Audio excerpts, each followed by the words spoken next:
How much of a threat does Russia pose at the moment to Europe? Well, I think based on its recent actions, as it essentially illegally annexed Crimea, put over 40,000 of its troops right on the Ukrainian border, I think those actions speak pretty clearly on what his interests are. Now, we know that the Russians are pulling a lot of those troops back, but there are still many that remain. It is critically important for NATO, all of the European nations, to recognize this very real threat and challenge to their security. We have responded to that, I think, very effectively. As you know, I was just in Brussels for 2 days of NATO ministerials. The President's trip to Europe just 2 days ago in Poland, his announcement in Poland of a new $1 billion European initiative to continue to build capabilities of our partners. So all of this needs to be addressed. We need to take action. I think Putin's actions have really coalesced Europe and particularly NATO around more of a common purpose than maybe we've seen in 20 years. President Obama has announced that you will be giving some military support to the Ukrainians, night vision goggles, body armor, that kind of thing. But you have pro-Russian separatists shooting down Ukrainian helicopters. Don't they need more than that? Well, we continue to assess all of our assistance continually. And the President's announcement here 2 days ago that we would provide an additional $5 million in non-lethal equipment. That's in addition to the $18 million we've already provided. We'll continue to assess all the different ways we can help. We just, Department of Defense had a senior team in Ukraine this week working with the Minister of Defense and his people on how we can continue to help build their capacity, train, cooperate, assist, economic assistance. So there are many channels of assistance that we will provide, are providing, continue to provide, and that's also in coalition with our European partners. A lot of East European countries are clearly nervous, particularly nervous about the Russian threat. Can you guarantee to NATO members in the east of Europe that you would defend under Article 5 every single inch of NATO territory? We have reassured and committed to that we are very responsible members of NATO, the United States of America. We are committed to our 27 allies in NATO. Article 5 is not just a piece of paper. I said that once again in the last 2 days in Brussels. The President has made it clear. Secretary Kerry has made it clear. I think our actions here over the last few months have also had some resonance on that point, as we have moved rotational troop presence into the Baltics. So if the Russians went 2 miles into Latvia, you would go to war with Russia? That's a hypothetical 2 miles in. The bigger point is Article 5 of the treaty is very clear. If any of those members of NATO are violated, are invaded, then all of NATO, all of the 27 other members have a responsibility to come to the defense of our partners. And we, just like the British, just like the French, the Germans, all have committed to this again and again, and we all did again 2 days ago in Brussels.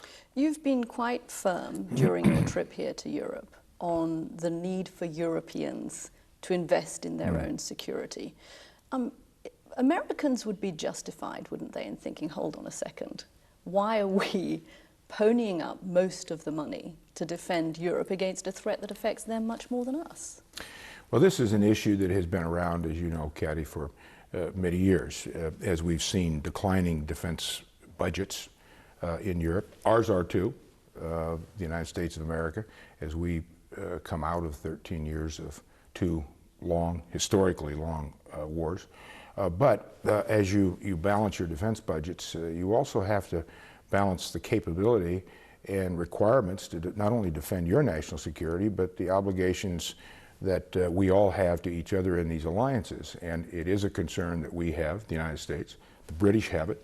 In fact, Secretary of Defense Hammond was as vocal on this point the last 2 days as any one minister, that all the members of NATO are going to have to step up and do more. Romania, for example, is doing an awful lot. There are other countries in NATO that have reversed that trend of downward spending for defense. But all the NATO members are going to have to up their contributions. But they're not doing it. I mean, Germany's spending 1.3% of its GDP on defense. If the threat to Ukraine doesn't make NATO members realize they've got to spend more on their security, what will? I saw in the meeting here in Brussels the last 2 days, and I think it's probably been my 5th defense ministerial since I've been Secretary of Defense, a considerable change in an environment of seriousness of what's been happening. I mean, in the famous words of Winston Churchill, the jarring gong of reality, and he was talking about World War II, but there's been a jarring gong of reality here in Europe with Russia's actions, and I think that's starting to very clearly resonate to countries here. So you could see a pickup in defense spending? I think we will see a trend back toward that increase, and we already are in some countries, and I think we just need to keep the leadership focused on this. All of us have a responsibility, and as I said, I give Phil Hammond a lot of credit for his leadership, but he wasn't the only one. There were other members as well. Let's talk about Sergeant Bergdahl, who's now in Germany, being released after 5 years of captivity. You spoke to Sergeant Bergdahl's family last night. How Yes. are they responding to the criticism in the public surrounding their son's release? Well, his parents are amazingly strong people.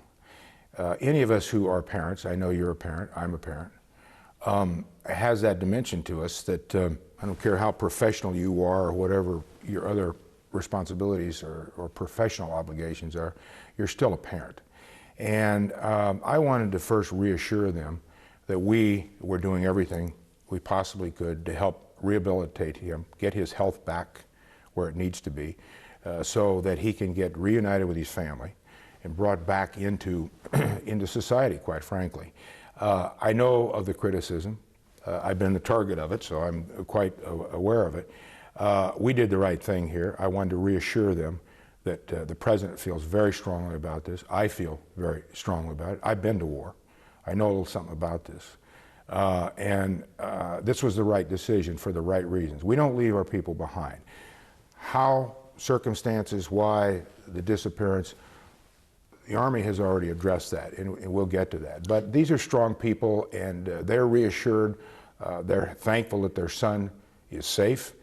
They're prepared to help do everything they can to get him put back together. American senators were briefed last night. Many of them are still not convinced. What was the urgency in doing this deal? What specifically made you do it without going to Congress and saying, we want to give you a heads up here? Well, obviously I can't get into all the specifics of the details and the intelligence and the information, but we are doing that, by the way, just so you're aware of it. We had 3 hearings yesterday, not hearings, but meetings, briefings, to all members of the Senate, to staff members, senior staff members. We'll follow on with this next week when all the members are back. So we're being completely transparent in where we need to be. But he's out now. Can't we know what the health issue was? Well, yes, we'll get to all those questions, but I'm going to answer your bigger question. There's a lot of classified information in how we got him out, when we got him out, methods used. These are important classified documents. Now we're sharing these things, by the way, in classified forums with appropriate committees. To your bigger question, why now? It was our judgment, based on the information that we had, that his life, his health were in peril. And imminently? Well, when you say imminently, it's easy for us to sit here and look behind and say, well, 24 hours, 48 hours. It was our judgment, and it was unanimous, by the way, I might add. It was the Secretary of Defense, Secretary of State, Chairman of the Joint Chiefs of Staff, Director of National Intelligence, Attorney General. We all came to the same conclusion that we didn't want to take any chances here. Can you imagine if we would have waited or taken the chance of leaks over a 30-day period? I will tell you what I know, and I made a judgment on this too, that that would have seriously imperiled getting him out. Mr. Secretary, you're going to testify before Congress next week. Can you guarantee to members of the US Congress that the 5 detainees who were released from Guantanamo Bay will be held in the conditions that the United States would find tolerable?